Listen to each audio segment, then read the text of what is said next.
రండి రండి. సాగర్ సాగర్ ఎవరైనా ఇక్కడికి ఎందుకు వచ్చారు?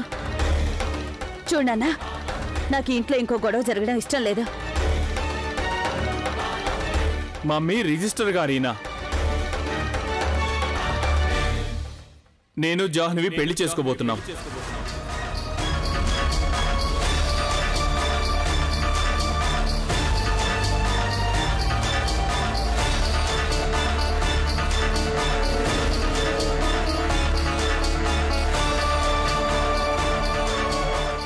ఇవాళే ఇప్పుడే ఈ క్షణమే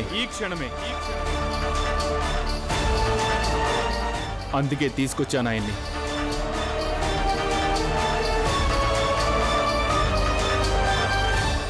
రండి. కమ్ జాహ్నవి. ఆగు చిన్నా, నీ గాని మతిపోయిందా?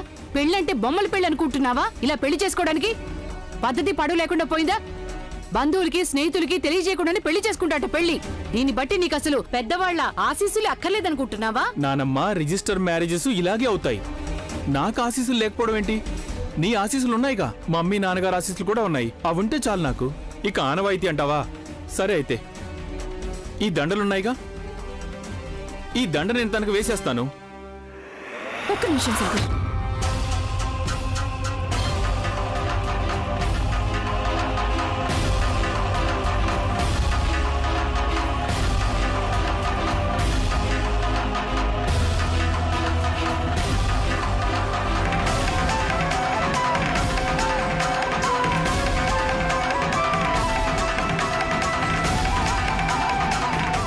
చూడండి రిజిస్టర్ గారు, ఇతను ఇంతకు ముందే నన్ను పెళ్లి చేసుకున్నాడు. నాకు కొన్ని ప్రశ్నలకు జవాబులు కావాలి. ఈ పెళ్లి అసలు ఎలా జరగగలదో చెప్పండి. ఎందుకు జరగకూడదు? మేమిద్దరం మేజర్స్. మేము ఇష్టపడే ఈ పెళ్లి చేసుకుంటున్నాం. అలాంటప్పుడు మేమిద్దరం మరి తిలకం నువ్వే నా భర్తగా నా నుదుటిని దిద్దుకున్న తిలకం. మరి దీని సంగతి ఏంటి? చిన్న వయసులో ఆటలో ఆటగా తిలకం దిద్దితే అది అప్పుడు పెళ్ళైపోదు గంగా. ఏవైనా తంతులు జరిగాయా? అగ్ని ప్రదక్షిణలు జరిగాయా? కన్యాదానం జరిగిందా? పాణిగ్రహణం లాంటివి ఏమీ జరగలేదే. ఇక అది పెళ్ళెలా అవుతుంది? అసలు తిలకానికి అర్థమేముంది?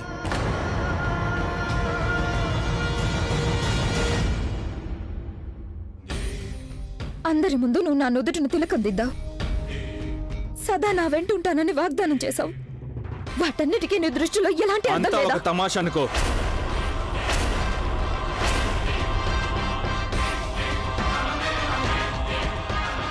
నువ్వు కూడా నన్ను తమాషా చేశావు కదా. నేను కూడా అదే చేశాను. తమాషానా? నేను తమాషా పట్టించానా? చిన్నప్పటి నుంచి ఇప్పటిదాకా నీ నామస్మరణే చేస్తూ వచ్చాను. నా ప్రతి శ్వాసలోనూ నా గుండెలోనూ నీ పేరే రాసుకున్నాను. అదంతా ఇప్పుడు తమాషా అంటున్నావా? నాకు అవసరమైనప్పుడు తోడుగా నిలబడలేదే. దాన్ని తమాషా అనుకోపోతే ఇంకేమంటారు? చాలా ఆపు సాగర్.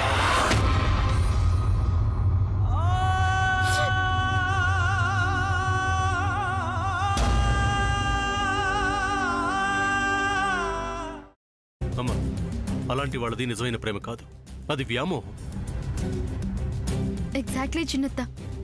నిజంగా ప్రేమించుకున్న వాళ్ళు అలా చేయరు. ఎంత మనసు విరిగిపోతే కన్న కూతుర్ని పట్టుకొని మా దృష్టిలో చచ్చిపోయా ఉంటుందా తల్లి?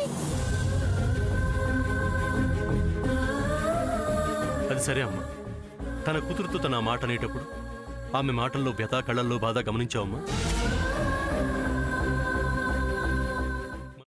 పెద్దబాబుకు బర్త్డే విషెస్ చెప్పు కూడా వెళ్ళాం కదా. ఊరికే ఎలా కాలిపోతుంది? మంట పెడితేనో పడితేనో తగలబడుతుంది.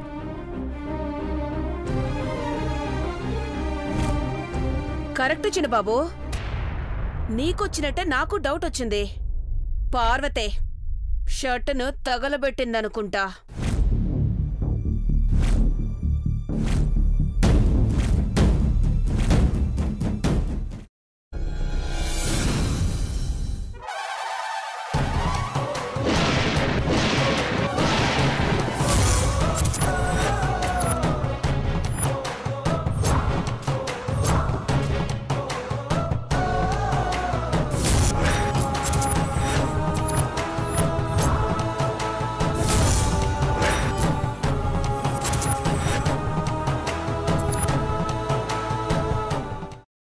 కున్న తర్వాత పొట్టు తీసేసి చాప్ చేసి పక్కన పెట్టుకోవాలి.